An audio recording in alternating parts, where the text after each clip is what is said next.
अच्छा यूपी बिहार झारखंड के भोजपुरी बोले वाला भोजपुरी सुने वाला के हर श्रोता समाज के हमरा तरफ से चरण बंदन बा।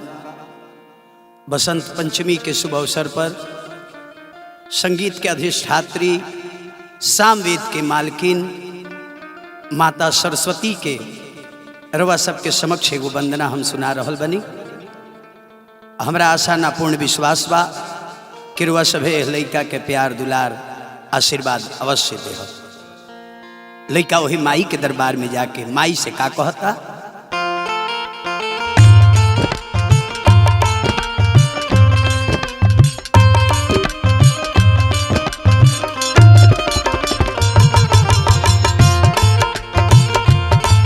जय हो जय हो हे मैया हे जगत जननी।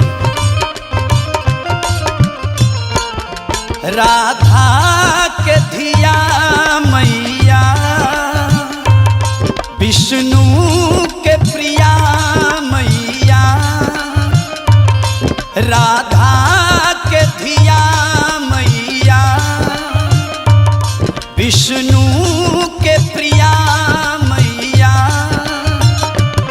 चरणन में नमन बावे बीड़ा के हो बजवैया, चरणन में नमन बावे बीड़ा के हो बजवैया, राधा के धिया मैया विष्णु के प्रिया मैया, चरणन में नमन बावे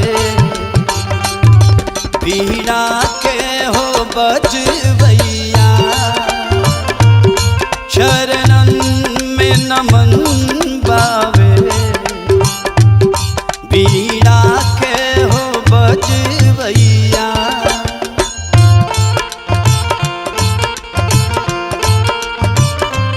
ए माँ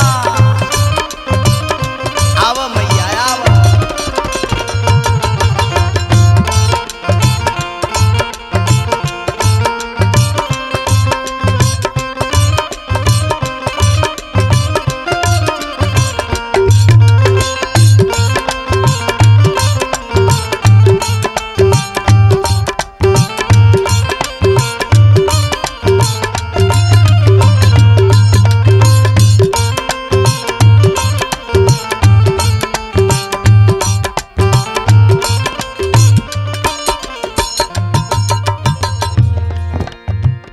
लइका कलश की माई हम जाना तानी, माई मोरी मालकी हऊ साम वेद के स्वर के सजावेलू हो बीड़ा पर कुरेद के,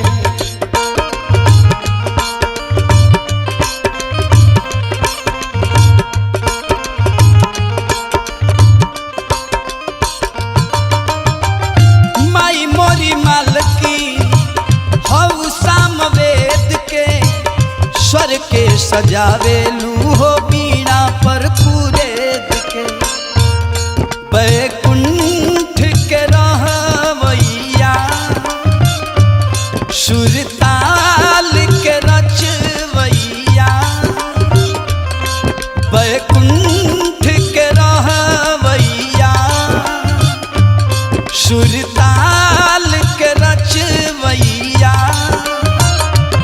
चरणन में नमन बावे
मूर्ख तो मूर्ख महामूर्ख पर तहार कृपा हो जाला तो महामूर्ख भी कविताई करे लगे।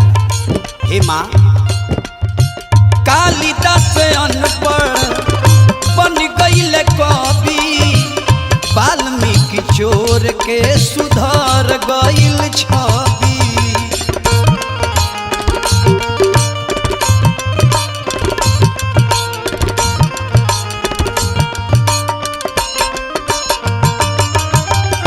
कालिदास अनपढ़ बन गईले कवि, वाल्मीकि चोर के सुधर गईल छवि। छीना झपाटी के करवैया करे लगले हो कवितैया। छीना झपाटी के करवैया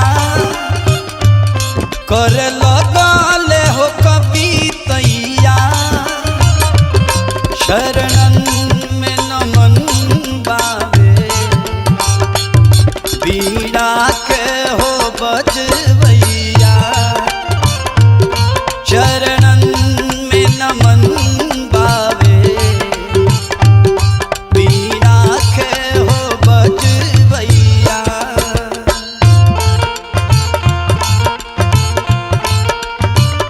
जय हो माता।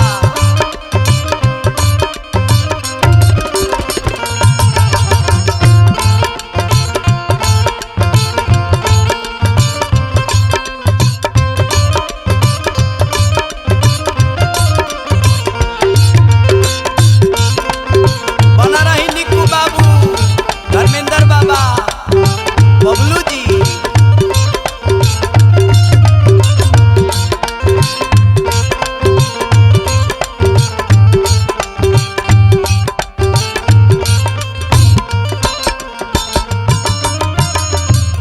हे माई तारा से यह नहीं हो रहा है लड़का के बाप। हे मैया राजू बाबा दिलीप के सुंदर स्वर दा, गीत संगीत से तू रोम रोम के भर दा।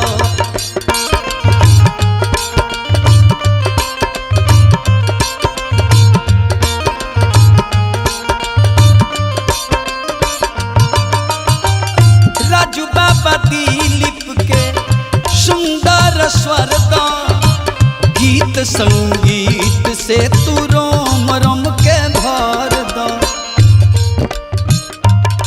करती कुछ कवितैया, जागरण के गवानैया। करती कुछ कवितैया, जागरण के गवानैया। चरणन